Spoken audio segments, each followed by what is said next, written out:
तर हाय मित्रांनो, मी तुमचा लाडका राहुल जाधव. तर आज आपण चाललेलं आपल्या टूर स्वागत करत आहे सगळ्यांचं आपल्या पहिल्या ब्लॉग मध्ये. आपली भावानं 4 ट्रॅक्टर असल्यामुळे लय हिंडावं लागते. त्यात गाडी असली बघा निवांत बसून सोडली ती. आल्या पहिले सगळ्या गाड्यांना बोलून घेतलं. सगळ्या गाड्यांना सांगितलं अरे काम चांगलं करा काम, कारण आपल्याला यंदा चांगलं टनेज मध्ये आपलं नाव करायचं आहे. त्यामुळे गाड्यांना सगळ्या बोलून घेतलं. सगळी गाडी उठली, कामाला लागलेली. आणि आपण टोळे आलं कधी ऊस खाला नाही असं कधीच झालं नाही, कारण पहिलं फडा आलं की आपण पहिलं ऊस खात असतो. कारण पहिलं कोयता घेऊन लगेच तेवढ्यात लगेच ट्रॅक्टर ड्रायव्हरचा फोन आला की मालक मी जवळ आलेला आहे, सगळ्यांना सांगा मोळ्या वेळा. मग म्हणलं जरा आपल्याला पण जमतंय बघा, म्हणलं जरा कोयता घेतला, जरा गाड्या गणणे म्हणलं जरा थांब जरा भावा मी पण तोडून बघतो जरा मला जमतंय का. मग बघितलं तर आपल्याला काय जमना गेले बाबा, ही विषय सोडून टाकला. मग म्हणलं आता ह्याचा विषय सोडून टाकावा आणि आपला ट्रॅक्टर ड्रायव्हरला फोन लावून कुठं ट्रॅक्टर आलाय बघा. ट्रॅक्टर ड्रायव्हरला फोन लावला तर ट्रॅक्टर ड्रायव्हर म्हणला मालक मी आलोय म्हणत होतो. ट्रॅक्टर आला डायरेक्ट फडात, मग लगेच लावलं, लगेच भरायला लागलं.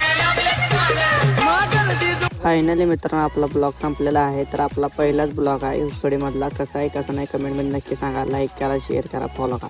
धन्यवाद.